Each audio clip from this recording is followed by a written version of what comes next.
Hello and welcome back to the channel. My name is Taylor and today is the December TBR.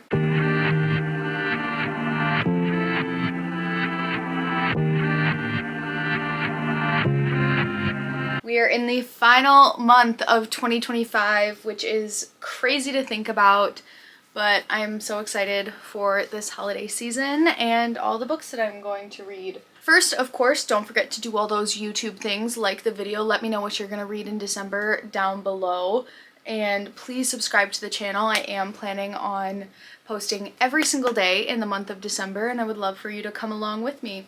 So with all that out of the way, the first thing I always talk about in my TBRs are the books that I am currently reading. So right now I am actively reading Beowulf, a verse translation, translated by Michael Alexander, and Jane Eyre by Charlotte Bronte. I do plan on having both of these done by December 1st, but who knows? Who knows what'll happen. These next two are definitely books that I will finish in December. I have Addicted to You by Krista and Rebecca Ritchie. This is about, I think, a fake relationship between Lily and Lauren, and they both are addicts. And then The Humanity Archive by Jermaine Fowler, recovering the soul of Black history from a whitewashed American myth. I only started the first couple pages of the introduction. Or the prologue. I liked it so far. I just haven't, I've been really focusing on these two, and they both require quite a bit of attention, so it's just kind of the way the cookie crumbles. But those are, kind of the four books that I've been working on right now. And then I just wanted to say a quick thank you to the books that were on my October-November TBR. I am going to put these back on my shelf. I am not going to read these anytime soon, so they do need to go back on the shelf. And these are the books that I'm going to read for this month's TBR. So starting out, I have Chuck Klosterman's Downtown Owl. I'm so excited to read this book. It is about small town life in North Dakota, and just about, it's like a critique of small towns while also just diving into things, and I'm super excited to see how this book is. I don't really know if it's a novel or if it's essays. I'm kind of seeing dates on the top here. I'll tell you more when I read it, but I'm super excited to get into this one. Next, I will tell you about the book I'm going to read on my Kindle. I do have the third book in the Dream Harbor series, The Christmas Tree Farm by Laurie Gilmore.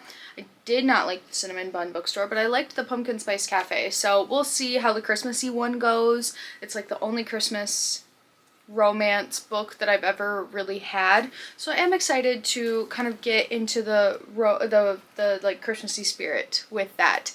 Reading these more seasonal romances has been really fun. It's shown me that it would be fun to dive into these things a little bit more. It's just hard because at the library normally these are checked out during the times that you want to read them, and obviously you want to read them during the times that they take place, sort of thing. Next, I have The Best American Short Stories 2025, edited by Celeste New. This is the author of Little Fires Everywhere and Everything I Never Told You. I have not read either of those books, but I read the first few paragraphs of the introduction and I was like, oh my gosh, this writing style seems really fun. So I think that depending on how I think about this, I might pick up either of those books. But I have mentioned once or twice that I want to write a short story, and I think reading more short stories will help me understand just the way that short stories can be structured. I did read a few novellas or short stories by Yoko Ogawa in November, and I really enjoyed it, so I would like to continue things with that. Some of the stories include a bereaved medical actress obsessed with a student in her rotation to a mysterious sickness that ignites a lethal running mania in its victims, from the grounds of a wild animal estate to a celebrity look-alike mother for hire. So just all over the place, and I think that that'll be really cool. Plus, look how fun that cover is. That's definitely what kind of got me to buy it. Maybe that's bad. That's really bad. But I want to read more short stories. So next is Anne Lamott's Bird by Bird. Some instructions on writing and life. This is on my 30 books to read before I turn 30. This is a book that I've had for so long, and from what I understand, it's just essays on how to write. I think I'm really gonna like this book. I've heard wonderful things, and I've had it on my to-read list for too long. Next is A Strange Case of Dr. Jekyll and Mr. Hyde and Other Tales of Terror by Robert Louis Stevenson. This is also on my 30 books to read before I turn 30. Dr. Jekyll and Mr. Hyde, I thought it was a play. Apparently it's just been adopted to be like a play. It's a short story about a gentleman, I believe he's a scientist, and he has this like alter ego, and then there are other short stories like The Body Snatcher, Olala, and A Chapter of Dreams. So I think that this one will be really fun, just like cold winter night terror. Everyone thinks that terror is only for Halloween, and I completely disagree. I think all of winter can be really, really scary. I think all year long can be really scary if you really want it to be. But I don't think that like October terror only has to be in October. Like I really think September, October, November can all be that, you know? Next is Storm by Uwe Lab, translated by Steve Anderson. This was originally published in German. It is a eco-thriller. Our main character, Daniel, is a weather reporter, and he thinks he might know what's going on, and so he's trying to convince other people that the weather is being weaponized, which is kind of crazy to think about, so I'm really excited. I actually got this from Clevo Books in Cleveland, Ohio. The entire premise of the store is books in translation, and everything I've gotten from that store and read has been wonderful. They have really, really good book recommendations, so I'm really excited to get into this one. Next is 18 Years by Madison Kunn. I've had this one for a while. This is just poetry that Kunn has written from basically 10 to 18. I don't know how I'm going to feel about this book. I've kind of gotten out of the Tumblr-esque poetry, but we'll see. I know I read another book by Madison Kunn, another collection of her poetry, so we'll just see how it is. This is definitely going to be more of the fast-paced sort of poetry. Next is The Library of the Unwritten by A.J. Hackworth. So this is about Claire, who is a librarian of unfinished stories. All of the stories are like personified in a way, and so she has to make sure that all of these unfinished characters and unfinished stories like don't get out. So she's trying to wrangle characters from unfinished tales to make sure that they don't go like try and confront their author. I did see another person talk about reading this, and they said the first half is really good and the second half was slower.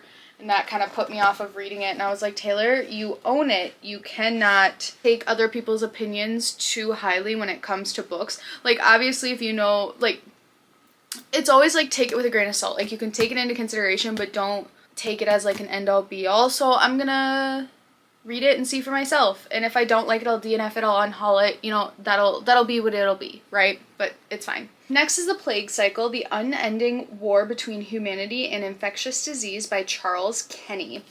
So this is kind of a book about world history as it pertains to plagues. So it talks about like the history of plagues, but then also about what can happen in the future, even though we have like great hygiene and all of these advancements in the medical world.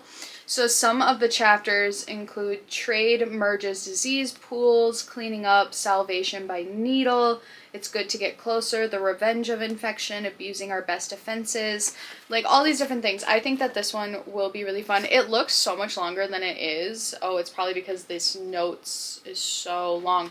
That's how you know a book is probably pretty good, is when it's got a lot of notes. It's only 237 pages, so I think that this will be very interesting and very fun to read. Next is Charm by Tracy Wolff. This is the fifth book in the Crave series, and this one is specifically about, so there's a thing that happens at the end of book 1 where there's about 4 months that are lost to time for our main character, Grace. And so this book is about what happened during those 4 months. I'm really excited. This will be the first one that I have not read. So books 1 through 4 I had already read. And so I spent the past couple months rereading them. So then this one will be new information for me, and then the 6th one will also be new.